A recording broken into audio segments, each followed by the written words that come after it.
Hay humillaciones que se sirven en familia. Con la mesa puesta y las servilletas dobladas y todo el mundo en su sitio. Con la eficiencia específica de los grupos que llevan años practicando sus dinámicas y que saben exactamente qué botones presionar en cada persona porque llevan décadas aprendiendo dónde están. La mía fue un domingo de marzo. Con café en las tazas buenas y la sensación de quien acaba de ser invitado a salir de una habitación en su propia casa. Excepto que la casa no era la casa. Era la empresa. Y el único que lo sabía era yo. Pero para entender lo que pasó ese domingo necesito contaros lo que había antes. Porque las humillaciones familiares no ocurren en el vacío. Ocurren en el contexto de años de dinámica que las hace posibles. Que las hace incluso inevitables. Mi familia tenía una empresa. No de las grandes. De las medianas que en el tejido de una familia representan algo más que dinero. Representan identidad. Representan el proyecto que une a las personas que de otra forma quizás habrían tomado caminos que las habrían llevado a lugares más distantes entre sí. La había fundado mi abuelo décadas antes. Con esa combinación de visión e instinto que producen las personas que construyen cosas antes de que existan los manuales sobre cómo construirlas. La había pasado a mi padre. Mi padre la había gestionado con honestidad y con trabajo y con la satisfacción de quien continúa algo que vale la pena continuar. Y luego llegaron los problemas. No de golpe. De esa forma gradual que tienen los problemas empresariales cuando se mezclan con las dinámicas familiares. Que son los peores tipos de problemas porque tienen dos capas simultáneas que se alimentan mutuamente. Los problemas del negocio empeoran las relaciones. Las relaciones deterioradas empeoran las decisiones del negocio. Y el ciclo se va apretando hasta que alguien tiene que hacer algo o todo se cae. Mi padre murió cuando la empresa estaba en uno de esos ciclos. No en el peor momento. Pero tampoco en el mejor. Lo que dejó no era solo la empresa. Era la responsabilidad de decidir qué hacer con ella en un momento en que la decisión correcta no era obvia y en que las personas con opiniones sobre lo que debería hacerse eran muchas y no todas tenían el mismo tipo de interés en el resultado. Mis tíos eran tres. Augusto el mayor. Ferran el mediano. Rosa la pequeña. Cada uno había tenido su relación con la empresa durante décadas. No siempre de participación activa. Pero sí de expectativa. De la sensación de que el negocio familiar era también en algún sentido suyo porque era de la familia y ellos eran la familia. Yo era el hijo de mi padre. El sobrino de los tres. Y en la jerarquía no escrita que existe en todas las familias con empresas yo ocupaba el lugar que ocupan los jóvenes en esas jerarquías cuando todavía no han demostrado suficiente para que su opinión tenga el peso que el parentesco sugeriría que debería tener. El lugar de quien escucha. No el de quien decide. Eso era lo que la familia creía. Lo que la familia no sabía era lo que había pasado en los meses posteriores a la muerte de mi padre. Cuando la empresa empezó a tener problemas serios yo había tomado una decisión. No de forma impulsiva. Con el cuidado de quien entiende que lo que está haciendo tiene consecuencias que van más allá del momento presente. Había comprado las participaciones. No todas de golpe. En un proceso que había durado meses. Que había requerido conversaciones con asesores legales y financieros que trabajaban para mí y solo para mí. Que había aprovechado un momento en que las participaciones de la empresa valían menos de lo que habían valido antes porque la situación de la empresa lo reflejaba así. Mis tíos habían vendido sus participaciones. No todas. Pero las suficientes. En el momento habían tenido sus razones. Augusto necesitaba liquidez para algo propio. Ferran había decidido que el negocio familiar no tenía el futuro que había tenido. Rosa simplemente había seguido lo que hacían sus hermanos con la inercia de quien no tiene una posición propia suficientemente formada para ir en contra de la corriente familiar. Lo habían hecho a través de intermediarios que habían gestionado las transacciones con la discreción que yo había pedido que se gestionaran. Ninguno de los tres sabía que el comprador final era yo. Ese era el estado de las cosas el domingo de marzo cuando llegué a la reunión familiar que mis tíos habían convocado para hablar del futuro de la empresa. Una reunión a la que yo había sido invitado. Como sobrino. No como accionista mayoritario. Porque no sabían que era el accionista mayoritario. La reunión empezó en el comedor de la casa de Augusto con esa atmósfera de las conversaciones familiares importantes donde todo el mundo ha llegado con su versión preparada y nadie está completamente presente para escuchar la de los demás. Augusto había preparado una presentación. No formal. Pero sí organizada de la forma en que Augusto organizaba las cosas cuando quería que parecieran más sólidas de lo que eran.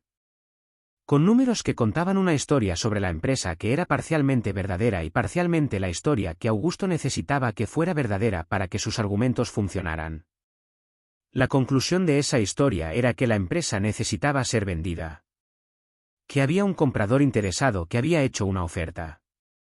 Que era el momento correcto para tomar la decisión antes de que la situación se deteriorara más. Ferran asintió con la rapidez de quien ya ha tenido esta conversación antes de que ocurriera en público. Rosa miró sus manos. Y luego Augusto me miró a mí.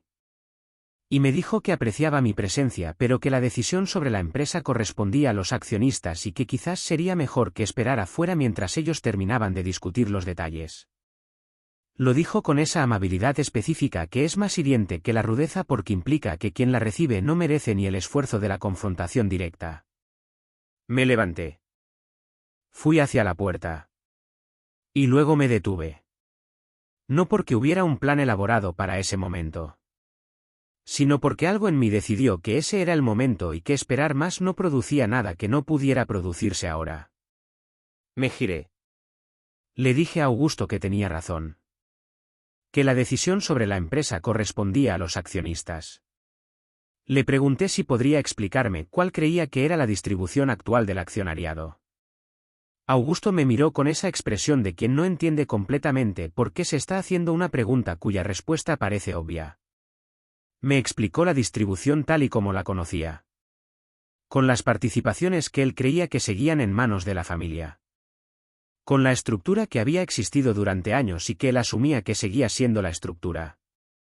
Asentí. Le dije que la información que tenía no estaba completamente actualizada. Le dije que en los últimos meses había habido transacciones que habían cambiado la distribución del accionariado de formas que quizás no conocía en detalle. Le dije que si tenía un momento me gustaría compartir información que creía que sería relevante para la conversación que estaban teniendo. Augusto me miró. Ferran me miró. Rosa levantó los ojos de sus manos. Me senté de nuevo.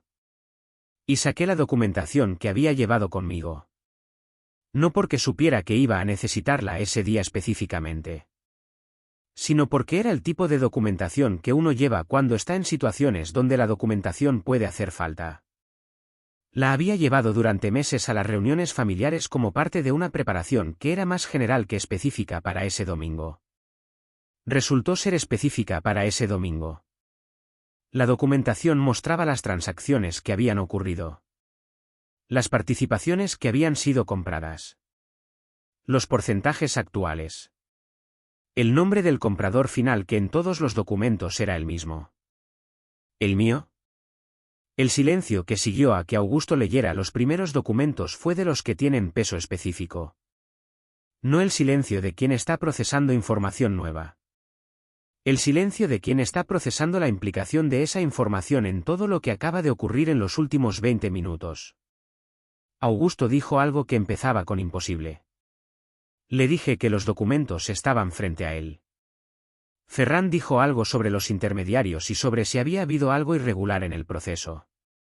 Le dije que todo había sido completamente legal y que si tenía dudas podía consultar con sus propios asesores, pero que los documentos eran lo que eran. Rosa no dijo nada. Me miró durante un momento. Y luego dijo algo que no esperaba. Me dijo que lo había hecho bien. No con entusiasmo.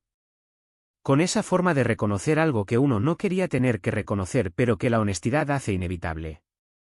Lo que siguió fue la conversación que debería haber tenido lugar al principio de esa reunión si la información hubiera estado sobre la mesa desde el principio. Sobre la empresa.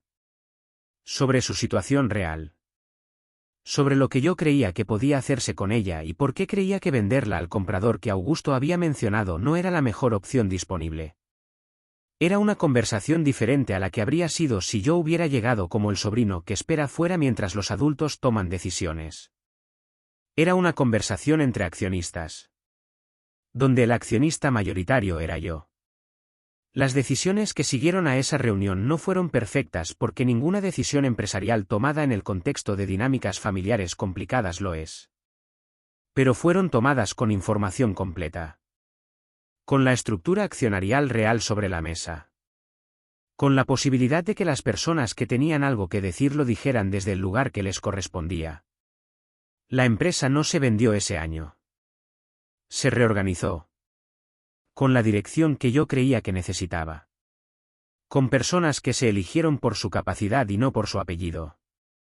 Con las decisiones que en los años siguientes produjeron algo diferente a lo que habría producido la venta que Augusto había preparado para ese domingo. No fue un proceso sin conflicto. Sería mentira decir que la dinámica familiar se reorganizó con la fluidez de las cosas que todo el mundo acepta como lo correcto.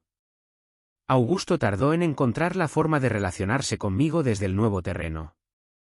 Ferran procesó la situación con el tiempo que necesitó.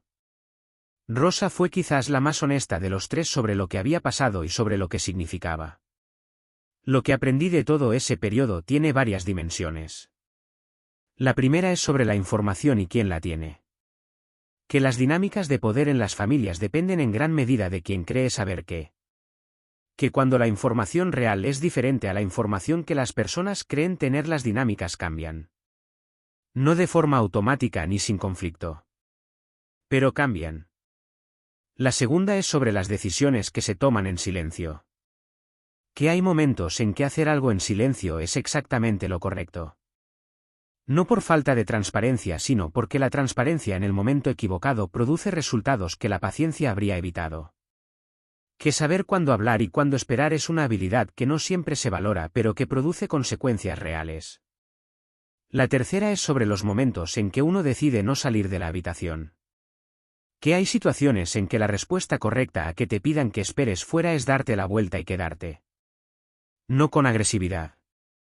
Con la calma de quien sabe exactamente dónde está parado y que ha decidido que ese es el momento de que los demás también lo sepan. Y la cuarta es sobre la diferencia entre el lugar que uno ocupa en la jerarquía visible y el lugar que ocupa en la estructura real. Que no siempre son el mismo. Que a veces la persona que está siendo tratada como la que espera afuera es exactamente la persona que debería estar al centro de la conversación. Que saber eso antes de que los demás lo sepan tiene su propio tipo de poder. El domingo de marzo me pidieron que esperara afuera. No esperé. Y lo que ocurrió después empezó en ese momento. En la decisión de darme la vuelta. Eso es todo. Gracias por escucharme.